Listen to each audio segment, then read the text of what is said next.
Scars are not shame, they're sacred ground, proof that healing can still be found. We don't hide our wounds here, we tend. We teach what it means for broken to bend. This is beauty in ashes, and you're not alone. Here we turn silence into a home. Each tear becomes a drop of truth.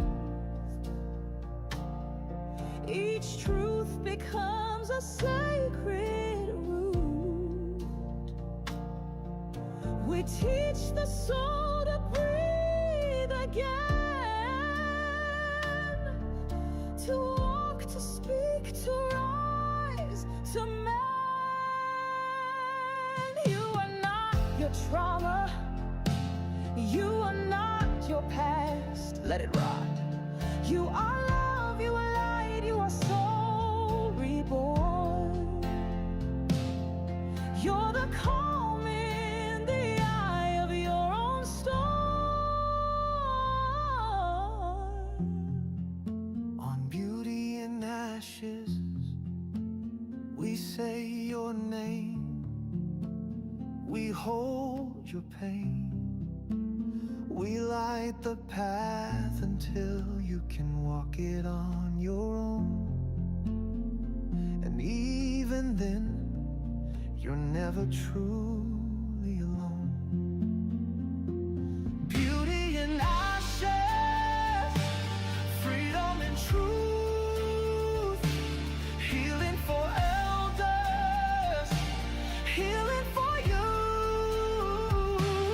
This is our platform, our prayer, our stage.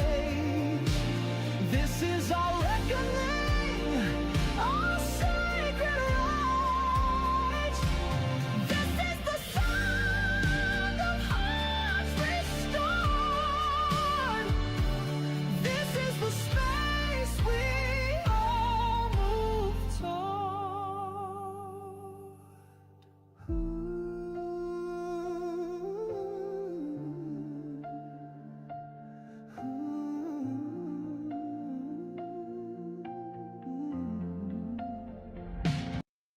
Happy Monday, everybody. Welcome to Beauty and Ashes. I have got Alicia with me here tonight, and we are going to kind of shoot from the hip because my original plan for this week kind of went, well, I don't know where it went, so that's fine. So welcome, Alicia. I'm so glad that you're here with me. So I was kind of thinking maybe we could kind of go over, because I know you have had some experiences with having to set some hard boundaries with some family members and stuff. Are you willing to kind of talk about that a little bit this week? Sure. Okay.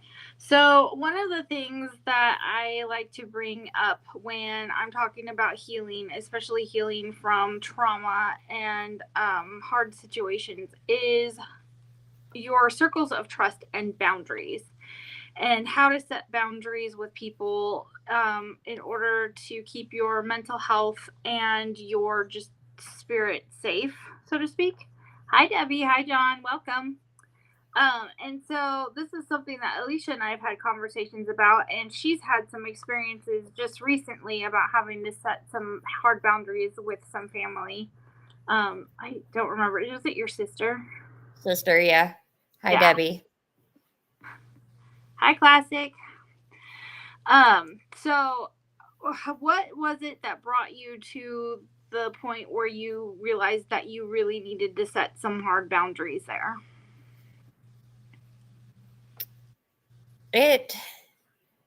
I had started to kind of make a generalized announcement to everybody about the whole case with my daughter, and how the more I felt like I didn't have support, the harder it was getting for me to fight. And so when I became uncomfortable was when like for instance, my sister decided to start justifying CPS's behaviors, Mm-hmm. but at the same time siding like with me on the whole situation, and it really started to mess with my head. Like, do I have her support?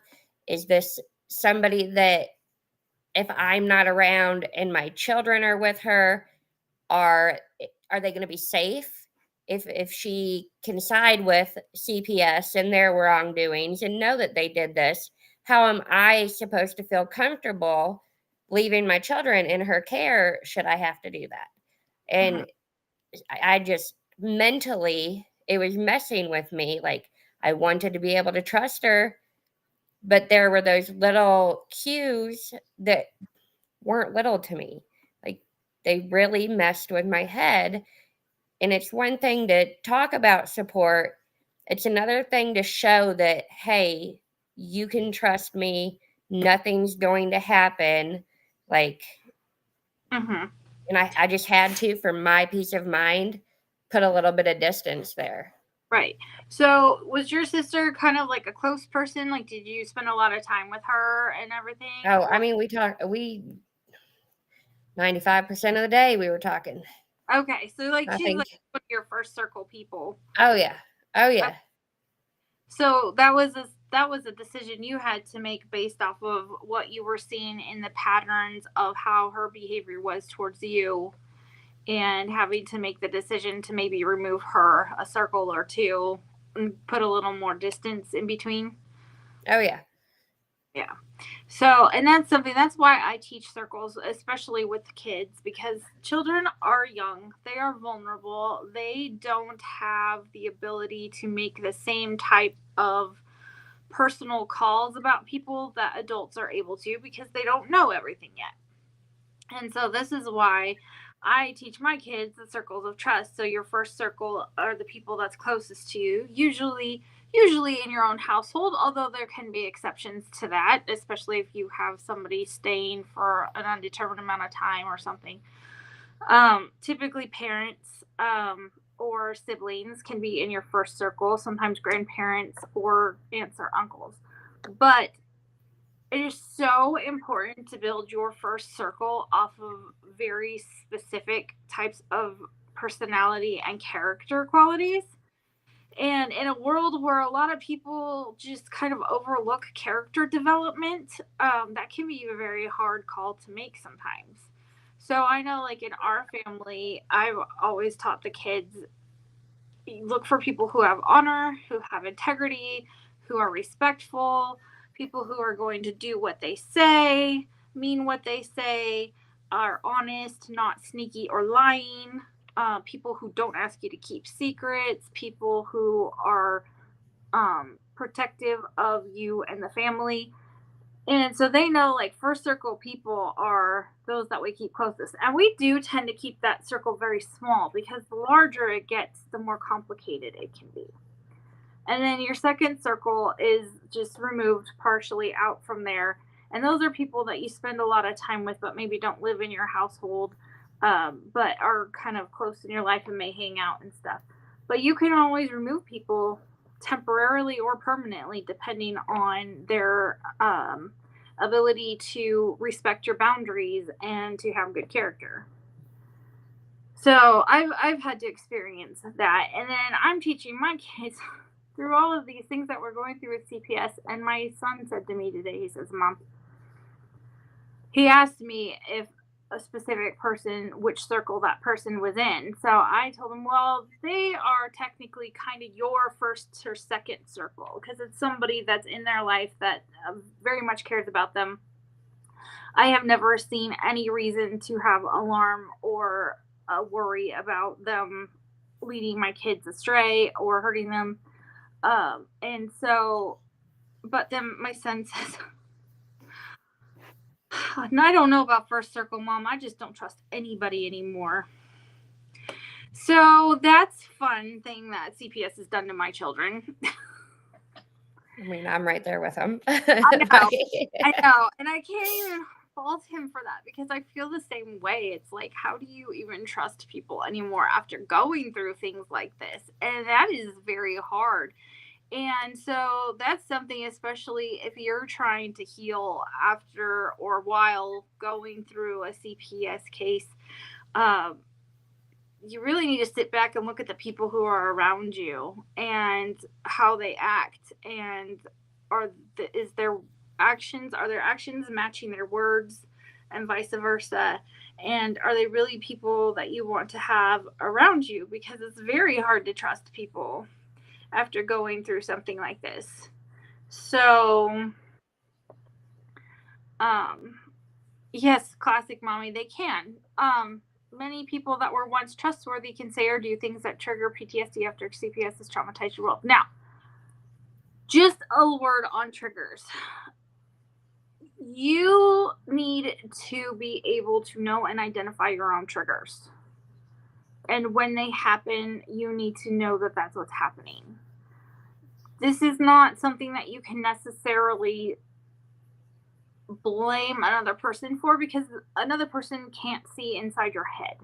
They aren't always going to know that their words or their actions are going to trigger your PTSD. So that is something that you do have to be responsible for.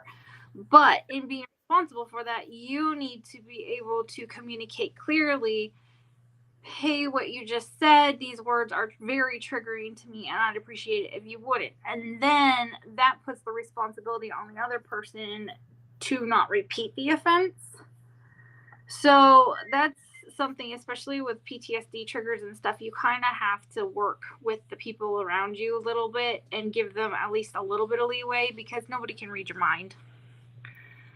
So that's something that you have to take responsibility for and then communicate. Now, if a person keeps stepping on those triggers after the fact and it's a repeated offense over and over and over, now we've got a problem. But once or twice and you're communicating it, I wouldn't consider that to be like a major red flag. If it's a continued pattern, though, that would absolutely be a red flag. So what are your thoughts, Alicia? I was just going to say, me and my husband, with our case being federal, and hopefully we have a decision tomorrow on if our baby comes home. Well, they're supposed to give responses tomorrow, but nobody's been served. So hopefully they're just going to go through with the TRO without being served, because I've got good enough reason why they don't deserve to be served any sort of notice. But we have talked about the setting boundaries, because not only do I want my kids to feel safe, but I have to feel safe. If I don't feel safe, then my kids are going to feel that, and I can't have that for them. So we've discussed that the minute that there is any lack of trust in your character, we're stepping back. Like, you are going to lose your access to us until you can build that trust back up. That's a boundary. I mean, that's a pretty firm boundary that I have kind of set in place, but I have to do that for my mental health, my well-being, my kids' mental health, my kids' well-being. And I'm not going to force anybody to sit back and support my decisions. Everybody is entitled to feel the way they feel about the situation, but I know what I'm doing is right, and I can't have anybody trying to hold me back for the sake of my family. My family deserves to be whole. I can't drag my feet on anything when it comes to bringing us all back together. So boundaries have been real big here lately with me and all of our family. That's good. That's good. Yeah, it's really hard, especially when you've gone through such a traumatic situation, that a lot of people have family and friends that don't understand because they've never been through it.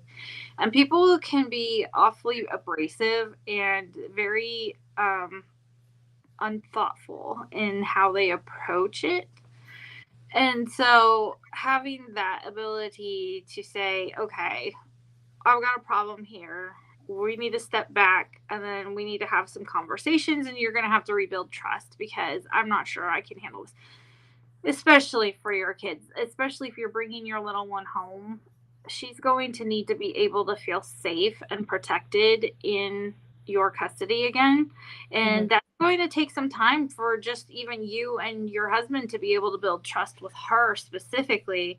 And having a lot of outside influences right away is probably not going to be the best thing.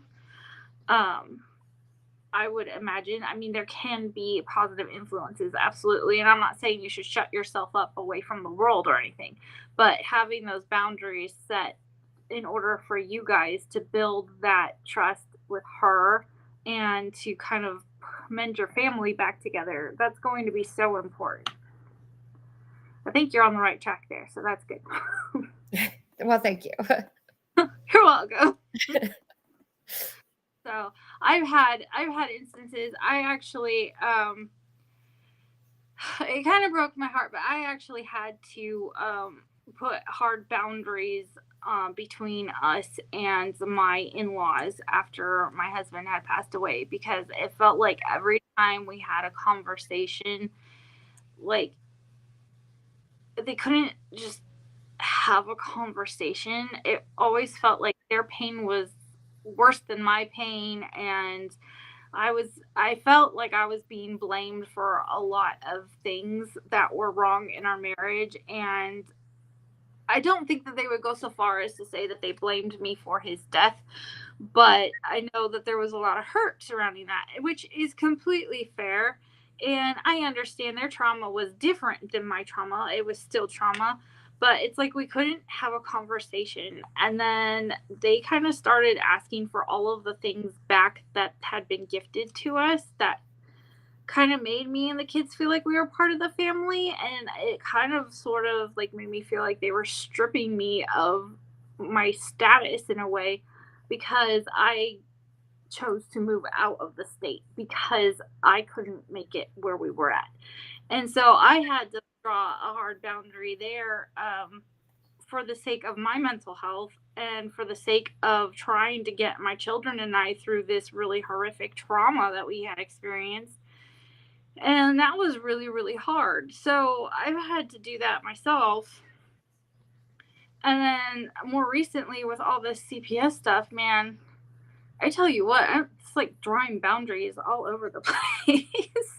I feel like it's the hardest when it comes to family too. It Like, is. because you don't want to have to push them away or No. hold back. Like family, I mean, I grew up in foster care, so I have more of an idea of what I want family to be, and that's just not the reality of family apparently. Like Not always, no. Well, at least my reality is a little construed to most. Like I didn't have anybody that I could go to. So then as from adulthood, I mean, I got to know like my biological family and then the people that I had adopted into my and made my family or that had adopted me into like their little I don't want to say circle, but into their lives as though I was family. They they've shown me that my idea of family or what I've always pictured a healthy family to be is mhm. not. Just it's almost unreasonable to ask for that much loyalty out of people anymore. And Sometimes. that's really sad.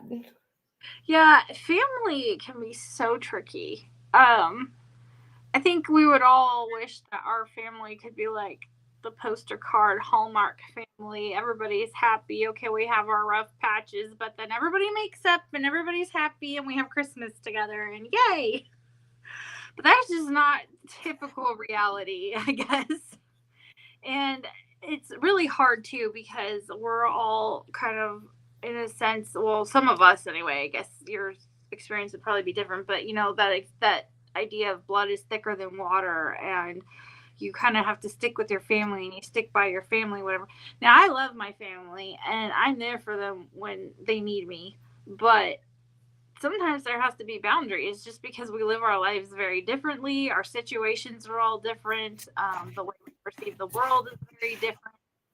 I have a family member right now that is being very judgmental towards me because of the whole CPS situation. And I'm just like, well, that's your opinion, but you don't know because you haven't been through it. So, you know, it's hard when it's with family. I have to say the first one's always the hardest, but once you get more comfortable with where your boundaries need to be and you get more comfortable with communicating them, they get easier as they go. And before you know it, you're surrounded by people you actually like want to be surrounded by, and then that's a fabulous thing too, because in no sense making those boundaries actually sometimes makes room for a better situation in a lot of ways. So I've seen that over the years.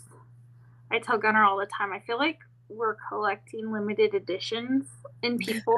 Like it's like just random. Like, oh, there's another one. Oh, there's another one. I'm like, okay, I'm pretty happy with the people I have around me right now. So Yeah, my kids don't know this, but our family is a build a family. Like, we didn't get to go to the store to build our family, but they're definitely built. mm-hmm. Very, I think my husband talks to like two of his, and they're not even blood, but two of his siblings. And then all of my family is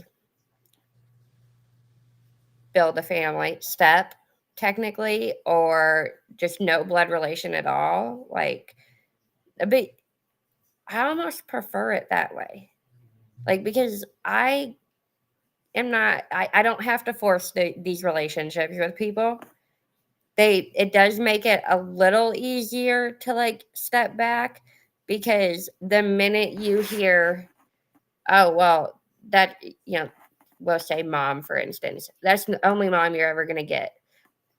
It's not, though. Not for me, anyways, Mm-hmm. because I get to pick who my family is. I'm blessed enough that I got to pick who my family was. But I have been judged on the, like, my husband, so my in-laws. His brother had made a comment once about cutting people from his side of the family out of our lives for our well-being and our mental health. And he's like, well, that's the only family you're going to get. But if Not, they're not healthy for our family and they're not healthy for us, why should we force that relationship? you shouldn't. You And shouldn't. that's the judgment you get when it comes to cutting Oh, family out oh or yeah. putting those boundaries in place. We collect people all the time. I mean, like, we're such strange friends sometimes. I love them all. But, I mean, like, sometimes it's just, like, for instance, somebody that Gunnar met, like, a long time ago in the course of his business and then ended up being an employee or whatever. And now she's, like, a really good friend. She's like, I'll be there for your court date if you need me. Like people like that who are no relation whatsoever, but act like family. Like I know I could call her at any given time and she would show up if she was at all humanly capable of it. And I am blessed to have a blood sister that is also the same. You need me, I will be there. And so it's kind of fun in a way to make your own family, because sometimes the people who aren't family are more family than family. Yes, So, 100%. and sometimes you have to kind of shift people to make room for those people. And that's something that a lot of people don't understand. Like, you don't have to be stuck with your family if they're not healthy for you. You can go find people and make your own family. That's why you'll hear me talk about community all the time. not everybody is going to fit well in the same circles in the same community. A person who can be a first circle person for me may not be a first circle person for somebody else. Somebody who is a fifth circle person for somebody else may be a first circle person for me. I mean, it all really depends on your character and how you act in my circles and how you interact with my family. And people can have differences of opinion that aren't necessarily like major red flags. They're just differences of opinion and you just don't fit well. Or, like my sister once said about one of her exes, I absolutely love this about her. She turns around and she says, well, our traumas were not cohabitating well. And that's absolutely true. Sometimes you have traumas and triggers that do not cohabitate well, and you just really struggle to maneuver around each other, or you have trouble because your triggers set off another person's triggers, or your healing, like the needs you have for your healing, are triggers for the other person that has happened. And it's okay to admit that, and it's okay to have conversations about it, and it's okay to decide that this is not a relationship that is healthy for me now. We can revisit it later, or we don't have to at all. So, I mean, that's all. It all goes and plays into like what is best for you. And there are people who will be a part of your life for 20, 30 years. And then one day you'll be going through something and realize they're not the person to walk with you through that. You need to find somebody else. And that happens too. And that's okay too.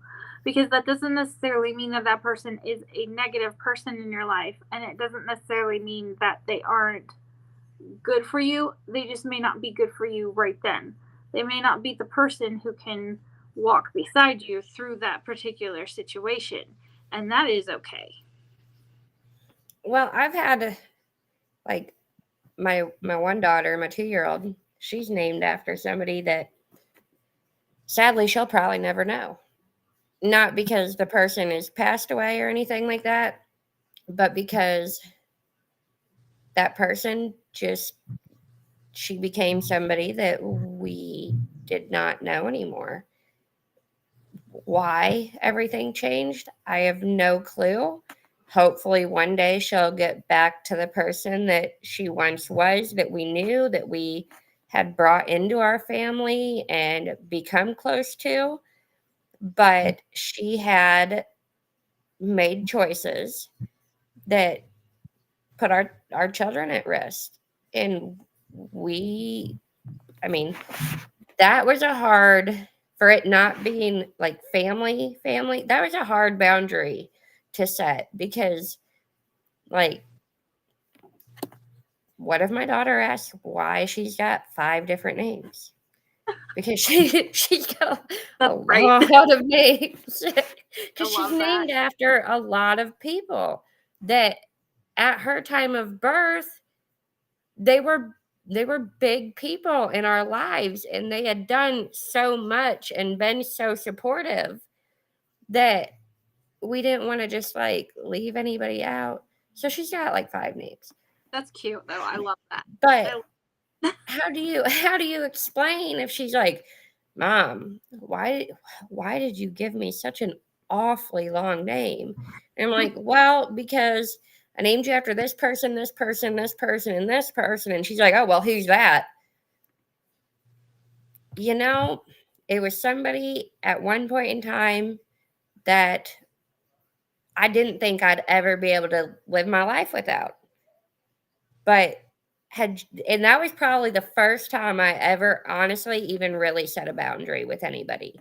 Like, to the extent of, you no longer get the access that you had to me, to my family, or to anybody I care about if I can help it, until you step back and you realize that this behavior is not okay for anybody, not even for your own family.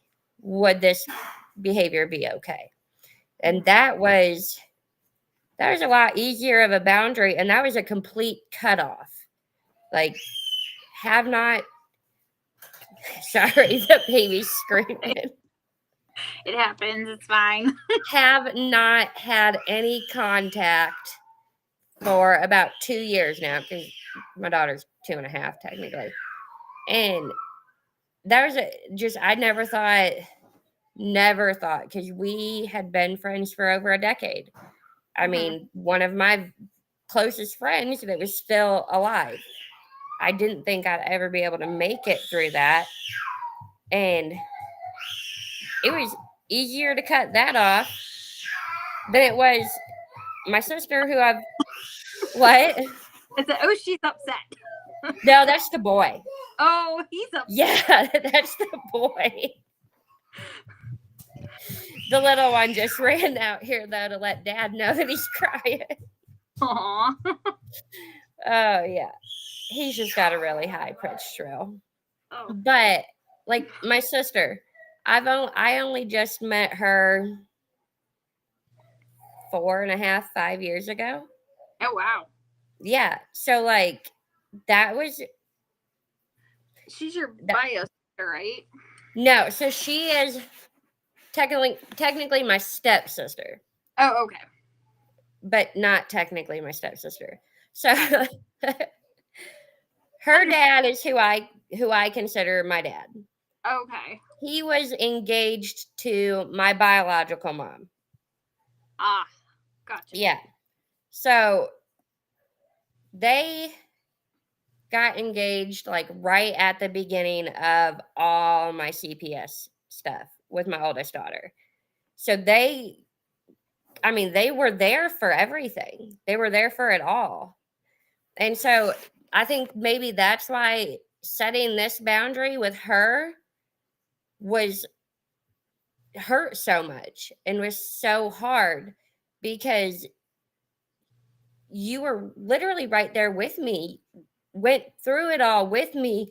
We did visits with your niece, my daughter, together. Like, you babysat her. You were one of the first and only people to hold her. And how can you justify all this? That's hard. And then I think that's honestly why it was a lot harder, even though that relationship was a lot shorter in length than the one that I've actually named a child after. It was the fact that that whole case is what got us as close as we are. Like, you would think we grew up our entire lives together. There's not one thing that girl doesn't know about me or that I don't know about her. Right. And that's how the whole case even got us as close as we got, was dealing with all of this. And she was my support. And then now I can't think. Like, role reversed, or not? No, that's not it. The script has been flipped. That's it. The script has been flipped, and now your understanding of why it all happened. I don't even understand why it all happened. There's no understanding to it. These are not things that we understand, except in the terms of monetary gain, honestly, because nothing else makes sense.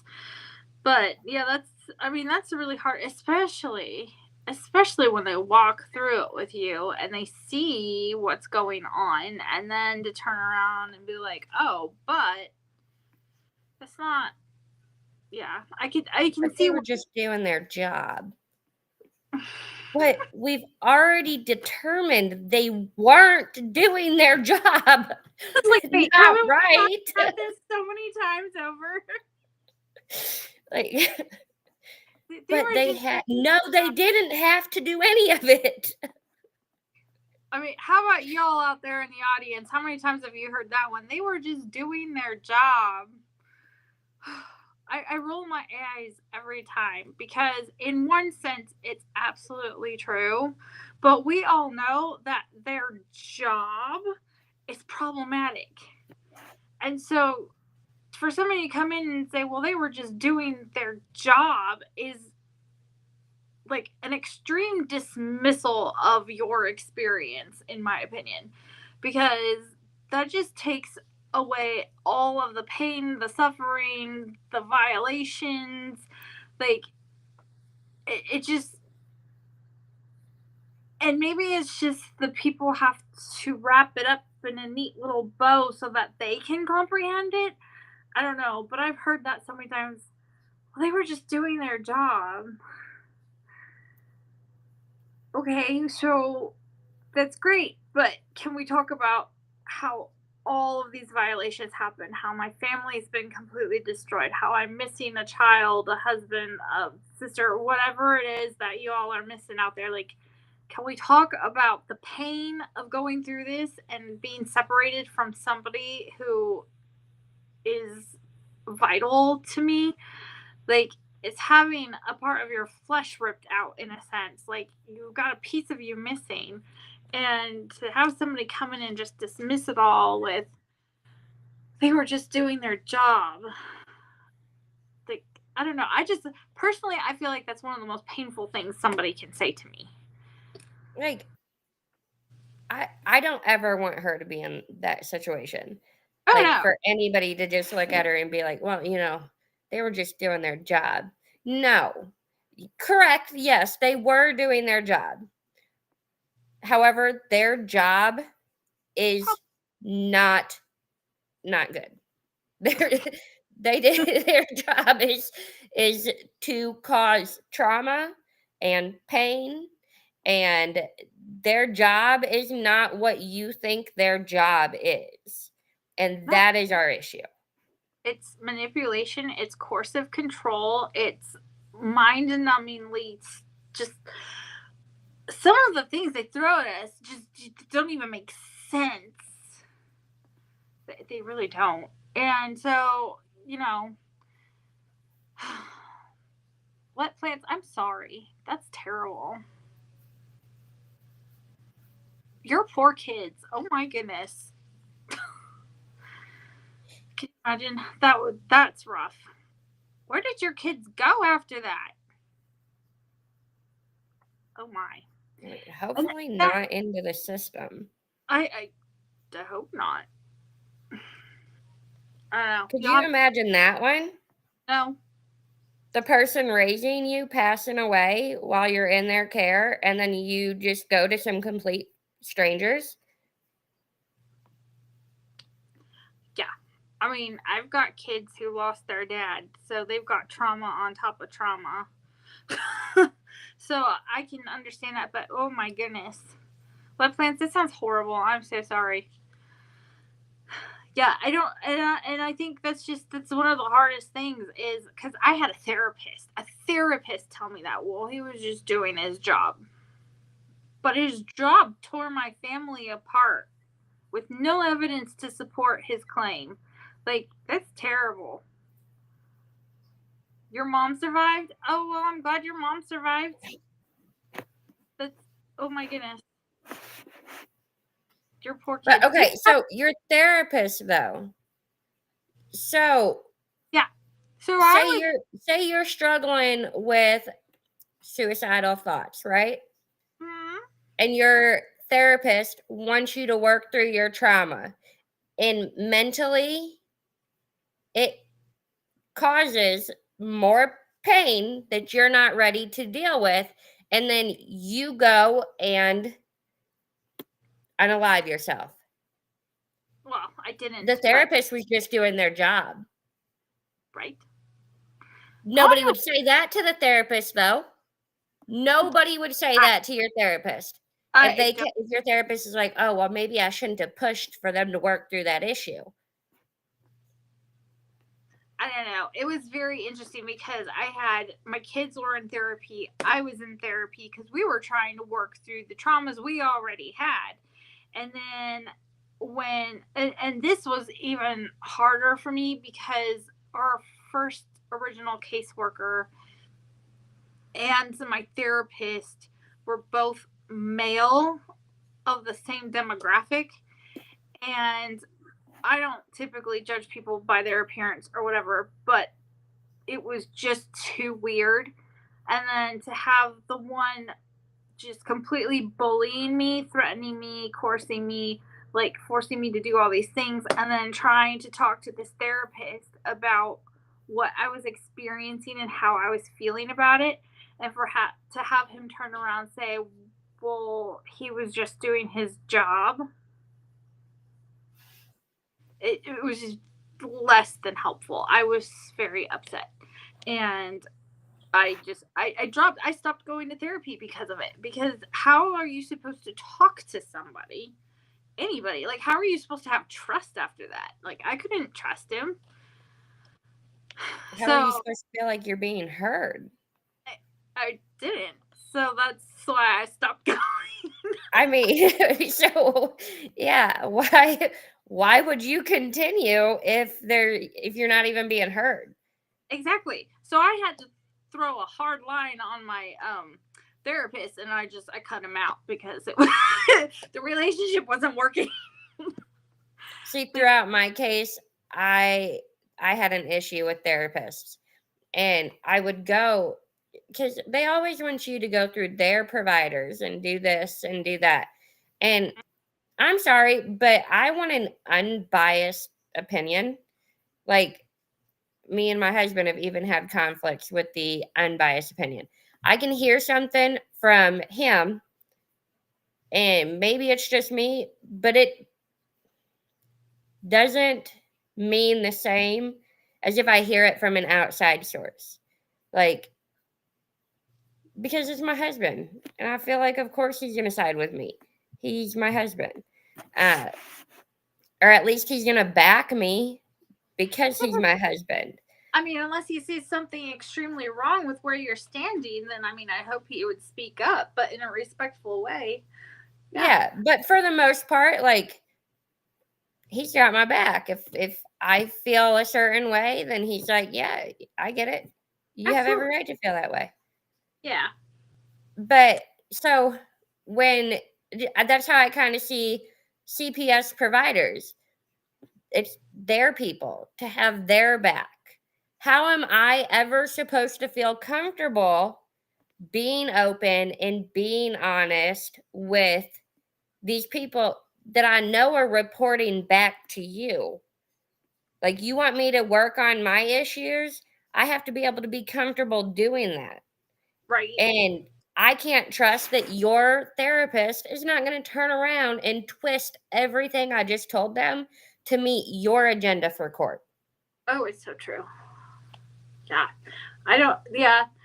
So, therapy. I recommend it, but have conversations with your therapist before you get into it, because they're not all equally helpful in every situation at all. And plants, I'm glad that you have your kids back. And no, it wasn't the CPS worker's job to tell that to the therapist. Well, yeah, that doesn't even make sense. I have no idea. They're so helpful, aren't they? The stories. Oh my goodness. So, in the midst of going through these situations that are so very difficult for us, it is so important to be able to identify the people around you who are being supportive. Now, it's okay for somebody to call you out. It's okay for somebody to say, "Hey, I'm seeing this in you. I'm concerned. Maybe we need to have a conversation about this." It's okay for somebody to call out, like, certain things, but it's not okay for them to downplay your trauma and your pain and the situation that you're going through. And it's not okay to dismiss the fact that we are being walked all over all the time in these cases. I think I I read something last night that said, well, this was about in laws, but it, I feel like it could pertain to a lot more than just like your in laws. So it had said, if you, I'm trying to remember, I can't remember exactly what it said, but if somebody comes, if your spouse comes to you and has an issue with an in-law, it is not your spouse's responsibility to correct that issue. That is your family, your in-law. You chose to be with your spouse. You choose to back your spouse. Is pretty much what it was. So I feel like that could be taken into more than just an in-law type of situation. Yeah. Like if you choose to go through this fight with me from beginning to end, or any fight with me from beginning to end, you're Mhm. choosing to have my back. Obviously, if there is something deeper that you see that I don't, because everybody's got different perspectives on things. You can come to me and say, "Hey, I don't agree with this part, but the rest I get." Like Yeah. it would have been a whole nother situation with my sister if she had just said, like, "Hey, did you ever think that maybe the caseworker felt this way and that's why they went through?" Or instead of just, "Well, they were just doing their job. You got to understand that they have to do this." Or, "You're overthinking it." Oh, I really? can't stand that you're overthinking it. No, I'm not. I'm not I'm overthinking pretty sure nothing. none of us out here are overthinking it. Oh my goodness. Everything is a What's when I start to talk about my fear of CPS, you're just overthinking it. How though, when I have witnessed how corrupt they can be, how many laws they're willing to break, so many? how am I overthinking any part of them? You're not. You're absolutely not. Like there's When just certain ways to come. If you disagree, you disagree. That's fine.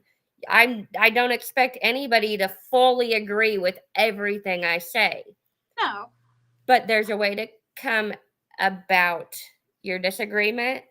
And when you completely dismiss the way I feel to justify somebody else and their behaviors, hmm, that's not okay to me. no, it's not. I think it's hard too for people to understand who have never been through it themselves. I know that in your instance, your sister kind of walked through it with you, but from the second that caseworker crosses your threshold, or however it worked out that you ended up in this case, they monopolize your entire life. People do not understand this. You can get a call at any time. Bring the kids in. We want to talk to them. We want to come by your house. We want to do this. We want to do that. Court dates. You you have no idea how many there's going to be. You don't know when they're going to be. You don't know if you're going to end up having court on the date that they set, or if something's going to come up and they're going to have to move it again. You don't know if you're going to get through and have to appeal and then go through the process all over again. Like, you don't understand. And then if your child is taken, now you're worried about that child like every waking moment, because that child is not with you and you don't know what's happening, and it's concerning. And like, I went through that with my stepson. He's not my biological child, but I was very worried about him, especially where he ended up. And these things happen, and people just don't understand how much of your time, your energy, and everything CPS literally steals from you. And they just monopolize your entire life for an extended amount of time, some longer than others. And then those of us who choose to say, okay, well, this is a problem and we need to fight it because I deserve to have my family. We've done nothing wrong. Well, then you're in for an uphill battle even longer because you're actually going to sit here and fight it. And they don't like that. So then you end up in situations like with what I'm dealing with retaliation. I'm pretty sure I'm being stalked. And, all of that. So then now that's a whole nother layer of worry and concern that's on top of you. I mean, but they're just doing their job, Sharon. Right. I guess. I just want to know if they're underpaid and understaffed and they're so limited on resources, how do they have the time or the resources? That's what I want to know. Like, right? What? Right. How do you have they're just doing their job that well. They have the time and the resources to waste on watching somebody who's literally doing nothing except, Who was it that said on one of the shows they would literally sit and watch your social medias? Oh, they do. Oh, right when I started this, like, decided I'm taking this federal, like, this is the only shot I have at my daughter coming home. One post in, one TikTok made, and boom, caseworker from 3 years ago. All of a sudden watching my stuff. I'm like, honey, it's been 3 years. Shouldn't you be, like, I don't know, watching some? I don't even live in your state anymore. I don't know. Is their name on the lawsuit? Shouldn't you be watching, like, the children that need you to watch them? The children that actually need protecting, not somebody you can't even touch? No, imagine how much in state funds is going to this project. Because, and I know it's true, because this last batch of court documents that they served to me literally has a TikTok video written into it. Oh, they had taken pictures off of my Instagram. Time or energy. Yeah, they had taken it through my case pictures off of Instagram, and I'm like, I'm not even on your time here. But they're understaffed, they're underpaid, and they lack resources. Explain that. If you're understaffed, underpaid, and lack resources, don't you think that those resources would be better spent helping children who are being abused or abandoned or whatever than watching us fight you online? Right? I mean, yeah. I'm just saying. Because as of right now, none of us have actually done much except filed. Now, when we go to court, maybe that's another matter. But right now, all we've done is filed, and we're talking, and we're sharing information. They don't like that. But none of us are out here, like, causing issues. We're not breaking laws. We're not harming anybody. I think it's they're trying to be proactive, maybe. Stay one step ahead of it. I don't know. That's the only thing I can think. Why waste your time watching what I'm doing online? I'm sure you're not getting any sort of entertainment out of it. Or they might be. Who knows? If you are, you got to be a little bit of a narcissist. Like, because everything I'm saying is not going to make you happy. I mean, quite frankly, the things that we're saying, you should learn for yourself, but just saying. But they're not. They're not. But they're not. And that's the thing. I'm like, you can watch my TikTok all day long. I'm just going to keep poking holes at the system. I'm going to keep trying to wake people up. I'm going to keep trying to teach people how to heal from the damage you're doing. Or prevent it. Should people come across it and realize, oh, wait, I should be prepared. I mean, you want proactive. We're being proactive. I mean, we're trying to help people understand that this is the realities that so many of us have gone through. We don't We don't want to see other people go through it. I don't want to see other people go through it. I do not want to see other children go through it. And I wish that caseworkers understood the extent of the damage that they are causing to children and to families, because if they understood the extent of the damage, I honestly don't think most of them would be doing the job that they're doing. I think that the ones that end up noticing the damage that's being done are the ones that don't make it long in that line of work. I think that's probably very And then true. the ones that are so senior to it, they know and they just really don't care. That is very possible. Yeah, that's very possible.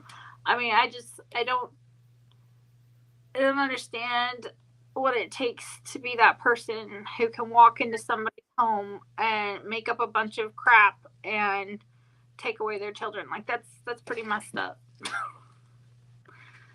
But that, I mean, and a lot of it is how, I mean, we've said it over and over. Their policies and procedures are written a very specific way, and they're trained a very specific way. But I think that if they understood the extent of the damage that is being done, like, see, I was thinking about that the other day, because that one post I made, why aren't we adopting whole families? Why don't we have family mentorship as part of these programs? These parenting classes are useless. Why don't we have mentorship? Why aren't we allowing foster families who are willing to volunteer?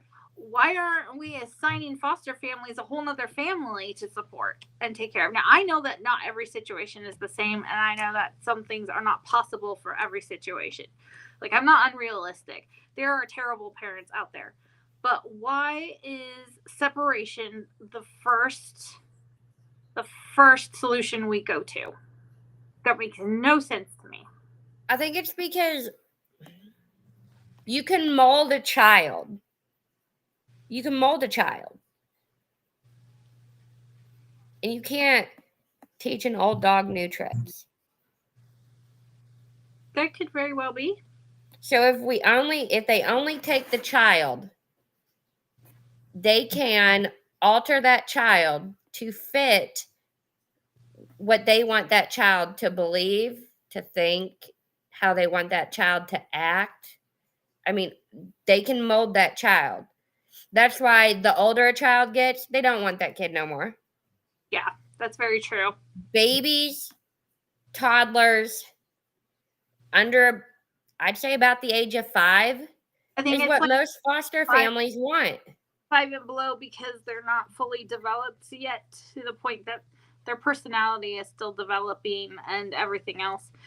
And I mean, I know it has to do with money, and also, I mean, it is cultural genocide. They're separating children from their culture, from their birthright, and giving them to strangers. And then they're repeating the process again when you all age out and you start having your own kids. And then they remove those kids. And then you got to wonder, like, how many generations does it take for a bloodline to no longer exist, because every child's been removed from their birthright? Like, and I honestly do think that they make it nearly impossible, or at least very difficult, to find your bio parents once you're out, on purpose. See, I haven't looked into it yet, but now it kind of makes me wonder how many states allow, like, leave it open after an adoption.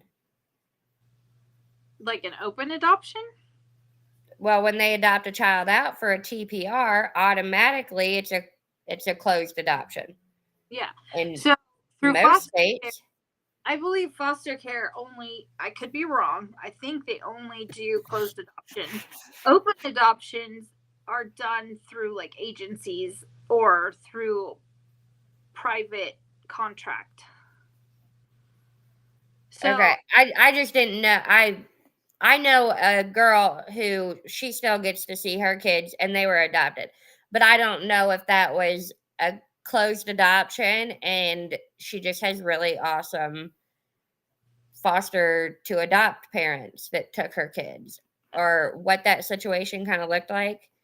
I don't know. But I'd have to honestly, I might have to like do some research on that because I know that there are possibilities to still see your kids after they're in foster care and even maybe adopted out. But I don't think the state typically deals in open adoptions because the idea is to alienate the parent, right? yeah. And then if you can alienate the parent, then the So parent. why claim reunification and then close an adoption so that there can't be contact? Because I know that like my adoption with me when I was a kid, it was closed. The one with my daughter that I'm trying to fight, it's closed. As a child, I could reach out to my bios, but they were not allowed to reach back out to me without my adopted parents' permission. Right. So If I were to reach out to my daughter, I would be thrown in jail. Yeah. Quick as crap. Right. So part of that is parental alienation. Keep you out of the picture so that they can parent this child that technically belongs to you. Then why even say reunification at the beginning? You already know what you're gonna do. You already know what you're gonna do. Because it looks good on paper. I honestly, I believe that's what it comes down to. And it sounds good to foster families to get them to sign up. Oh, I'm helping reunify families. I'm just keeping them temporarily until their parents can get their feet back under them. Like, I mean, isn't that the narrative that they sell to everybody else out there too? What we do is reunification is always the first goal. But when it doesn't work, we have these other options. They're just not being honest about how many times it could have worked or that parent went through every single hoop over and above and beyond and they still decided to go the opposite way. I mean, their numbers, and I don't think a lot of people understand, their numbers are doctored. Like, there's no way in heck that their numbers are accurate. Well, and then the other thing I haven't looked into yet, but I plan to, is every foster family a foster to adopt? No. Not every family is. They will sometimes be asked to be, or I think you can sign up as that when you first sign up, but not all of them do. And then some of them are asked along the way, but no, not every family is foster to adopt. And typically, the ones that are foster to adopt, at least from what I have seen and observed, are the ones that take the babies. Yeah, see, because every foster family I've ever dealt with, the option for adoption was always there. Like, yeah, you could either choose to adopt the child or just continue to foster them. Some only wanted to foster because you lose money once you adopt. Yeah. Unfortunately, that seems to be the case. But that was always the option that they all had was, I mean, if you want to adopt, let us know. I do think that there is that option for them to turn around and say they will after the fact, but I don't think all of them purposefully get into it to adopt specifically. But I do know that the system uses foster families for adoption too. But I do believe that they also have adoption, like they use certain adoption agencies and stuff as well. So there's a whole network interconnected in there, and I'm not the one who knows all of that information, but all right, guys, I think it is time to kind of wrap up. Thank you for joining us tonight. For coming and hanging out with me, having a great. You guys, make sure that you're taking care of yourself. Self-care is so important, and make sure that you're setting boundaries where they need to be. You got a last minute, Alicia? I've got a trauma, broken heart. No. Good. I think we had a good night tonight. I think we did. All my babies are sleeping. Fine. You guys have a good week, and we'll see you again on Monday next week. Oh, Next week, I've got a guest coming on, and we're going to go to homeschool information for y'all next. I've got that for so, that'll Can't wait. See you guys. Yep. Good night. Beauty from ashes, there's hope. When we come together, we'll raise this family. We'll teach them how to love and how to feel safe again. We'll raise this family.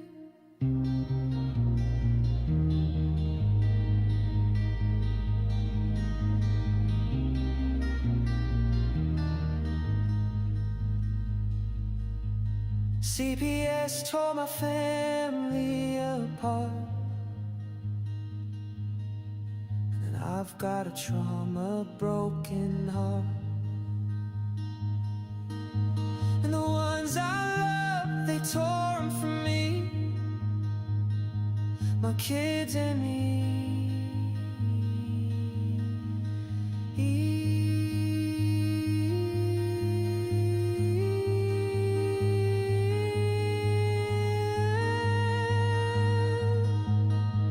I never thought I could trust again. I felt so alone and broken, and I needed someone to help me heal.